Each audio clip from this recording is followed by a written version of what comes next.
Les adaptations de manga au cinéma ne datent pas d'hier. Dès les années 70, le Japon a commencé à les immortaliser sur grand et petit écran. On pense bien entendu à la saga des Baby Cart, Lady Snowblood ou La Femme Scorpion, mais aussi à l'école impudique de Gonaiai qui a eu droit à 3 films, rien que sur l'année 70. Évidemment, ça ne s'arrête pas là, puisque les Japonais continueront, jusqu'à aujourd'hui, de mettre sur pellicule leurs classiques du 9e art. Certains arriveront jusqu'à chez nous en direct ou DVD, en salle, et plus récemment, sur Netflix. Face à l'engouement croissant pour la japanime et le manga dans les années 80, le Japon ne tarde pas à se faire massivement récupérer, souvent pour le pire, par des réalisateurs occidentaux en manque d'inspiration. Des réalisateurs américains n'hésitent pas à puiser dans l'imaginaire japonais. Pour son Requiem for a Dream, Darren Aronofsky a acheté les droits d'une scène de Perfect Blue du regretté Satoshi Kon pour l'intégrer au film. Une politesse dont il ne s'encombrera pas pour Black Swan, qui reprend de très nombreux éléments de Perfect Blue sans citer une seule fois l'auteur d'origine. On pourrait lui jeter la première pierre, mais Satoshi Kon a été pillé sans que ça n'émeuve personne jusqu'à aujourd'hui, et pas par le plus incompétent.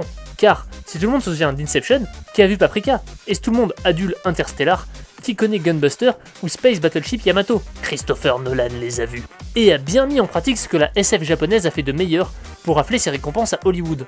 En dehors de ces emprunts très appuyés, des réalisateurs occidentaux ont su livrer des hommages sincères à des œuvres animées qui les ont marqués. Il faut dire que la fin des années 90 a été secouée par un film somme, Matrix. En digérant l'esthétique de Ghost in the Shell et les thématiques du classique Megazone 2-3, les Wachowski font entrer de plein pied la japanime à Hollywood sous le prisme du cyberpunk. N'écoutant que son amour pour le Japon, Quentin Tarantino poussera l'hommage encore plus loin dans Kill Bill en confiant à Takashi Koike et Kazuto Nakazawa, déjà présents sur Animatrix, une séquence animée devenue culte. Outre le beat de Speed Racer, ce travail de légitimation aurait pu porter ses fruits si Dragon Ball Evolution ne l'avait pas fait exploser en vol. Cette trahison ultime de l'œuvre de Toriyama a réussi l'exploit de s'attirer les foudres de la critique et du public, faisant perdre 10 ans au grand chantier initié par les Wachowski. C'est par des chemins détournés que leurs héritiers réussiront leur coup. 3 exemples viennent en tête: Scott Pilgrim, Edge of Tomorrow et Pacific Rim. Scott Pilgrim n'est pas japonais, c'est un comics canadien proche du global manga.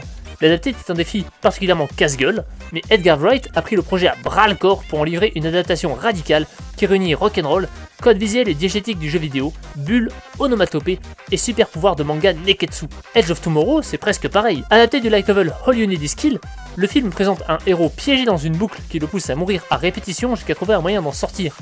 Sur ce pitch, pas forcément original, Doug Liman met la grammaire du jeu vidéo au service du blockbuster et d'une hybridation des médiums.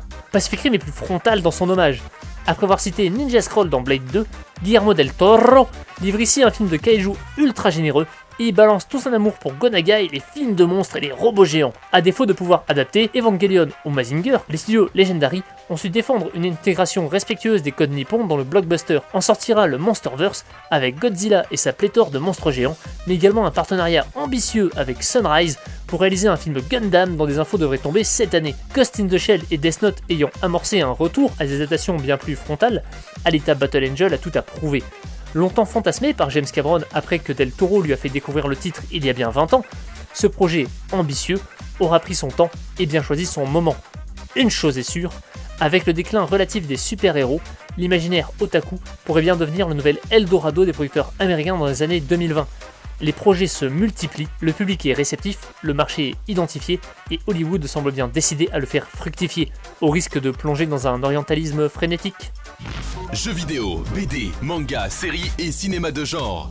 L'actu Pop & Geek, c'est dans Hyperlink, votre cocktail de bulles et de pixels, avec Karel et son équipe, tous les dimanches à 16h, en direct sur VL.